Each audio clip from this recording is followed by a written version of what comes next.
Hello കൂട്ടുകാരെ, എല്ലാവർക്കും വീഡിയോയിലേക്ക് സ്വാഗതം. വീണ്ടും നമ്മളൊരു വെറൈറ്റി ഫാനുമായിട്ടാണ് വന്നിട്ടുള്ളത്.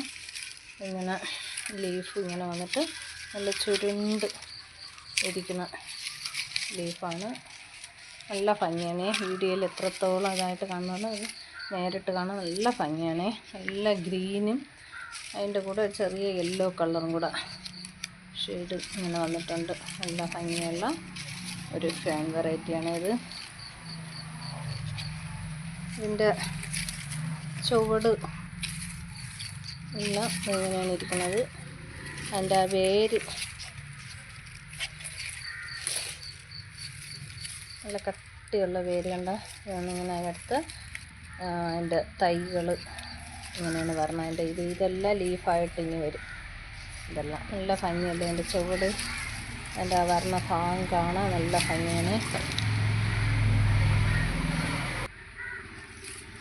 ഫുള്ളത് ഇങ്ങനെയാണ് വരണത്, വേര് കൊണ്ട് നിറയെ. എന്നിട്ട് ഇതിപ്പം പുറത്തോട്ടുമ്പോൾ നമുക്ക് ഇനി ഇതിനൊന്ന് പോട്ട് മാറ്റി കൊടുക്കാം.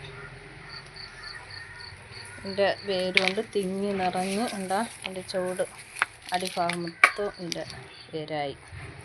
അപ്പോൾ നമുക്ക് പോട്ടി മിക്സായിട്ട് എടുത്തിട്ടുള്ള നമുക്ക് മണ്ണ് സാധാ എപ്പോഴും എടുക്കും പോലെ തന്നെ മണലും മണ്ണും ചകിരിച്ചോറ്, അല്പം ചാണകപ്പൊടി, കമ്പോസ്റ്റ് എന്തെങ്കിലും ഉണ്ടെങ്കിൽ അതായാലും ഇട്ടാൽ മതി. പിന്നെ നമുക്ക് പ്രധാനമായിട്ട് പെർലൈറ്റ്, ഇങ്ങനത്തെ പ്ലാന്റിനെല്ലാം പെർലൈറ്റ് ഇടുന്നത് നല്ലതാണ്. അതും കൂടെ ഇട്ടിട്ടുണ്ട്. നീർവാർച്ചയുള്ള മണ്ണ് തന്നെയാണ് നമുക്ക് ഇതിന് കൊടുക്കേണ്ടത്. ചെളി ആയിട്ടുള്ളതിൽ പറ്റൂല.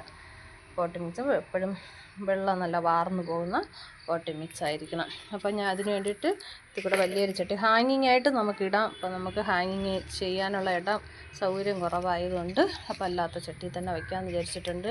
അപ്പോൾ ഇതിൽ ഒരു അരഭാഗത്തോളം ഉണക്കാൻ അരിയിലെടുത്തിട്ടുണ്ട്. ഇങ്ങനെ എടുക്കാം. നമുക്ക് പോട്ടി മിക്സ് കുറച്ച് മതി. അതുപോലെ ഇങ്ങനത്തെ ഫെൻ വെറൈറ്റിക്കൊക്കെ ഒരല്പം മതി. ഒരല്പം എന്തെങ്കിലും പോട്ടി മിക്സ് കിട്ടിയാൽ അതിൽ പിടിച്ച് വളരുന്ന പ്ലാന്റാണ്. അപ്പം നമുക്ക് വെയിറ്റും കുറഞ്ഞിരിക്കും. ഇതെല്ലാം നമുക്ക് പൊടിഞ്ഞ് നല്ല വളമായി തീരുകയും ചെയ്യും. അപ്പോൾ ഇതിലോട്ടാണ് നമുക്ക് നടേണ്ടത്. നമ്മൾ ചട്ടിയിൽ നിന്ന് ഊരി എടുത്തപ്പോൾ തന്നെ ഒരു ചെടിഞ്ഞ് നമ്മളേന്ന് കട്ടായി പോയിട്ടുണ്ട്. അത് നമുക്ക് മാറ്റി നടാം. ഇതിൻ്റെ ഭാഗം ഇതിൻ്റെ മുകളിൽ ഇങ്ങനെ നിറയെ വേര് കണ്ട് നിറഞ്ഞു അല്ലേ. ഇതിൻ്റെ അടുത്ത തൈ ഇങ്ങനെ പൊട്ടി വരേണ്ടതാണ്.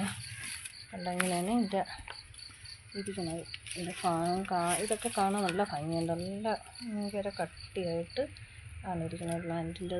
ഇനി നമുക്ക് എന്തായാലും ഒരു തൈയും കൂടെ ഇതിൽ നിന്നൊന്ന് ഇളക്കി മാറ്റാം.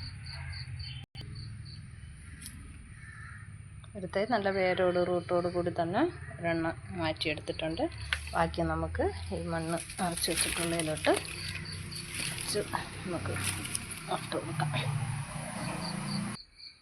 നമുക്ക് ഈ ചെടി പോട്ട് ചെയ്ത് കഴിഞ്ഞ് ഇനി നമുക്കൊരു ഷെയ്ഡ് ഉള്ള ഭാഗത്തോട്ട് നമുക്കിനെ മാറ്റി വെച്ച് കൊടുക്കാം.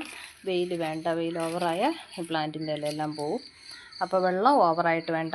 നമുക്ക് വല്ലപ്പോഴും 2-3 ദിവസം കൂടുമ്പോൾ മാത്രം വെള്ളം കൊടുത്താൽ മതി. ചാണകപ്പൊടി ഇടയ്ക്കിടയ്ക്ക് ചാണകപ്പൊടി, എല്ലുപൊടിയൊക്കെ ഒന്ന് ചുവട്ടിലിട്ട് കൊടുക്കുന്നത് പ്ലാന്റിന് നല്ലതാണ്. പിന്നെ NPK നമുക്ക് സ്പ്രേ ചെയ്ത് കൊടുക്കാം. ലീഫിലൊക്കെ സ്പ്രേ ചെയ്ത് കൊടുക്കാം. അതിൻ്റെ ചുവട്ടിലും ഒഴിച്ചും കൊടുക്കാം. കൂട്ടുകാർക്ക് വീഡിയോ ഇഷ്ടമായ ലൈക്ക് ചെയ്യണം, കമൻറ്റ് ചെയ്യണം, സപ്പോർട്ട് ചെയ്യണം. ഓക്കേ.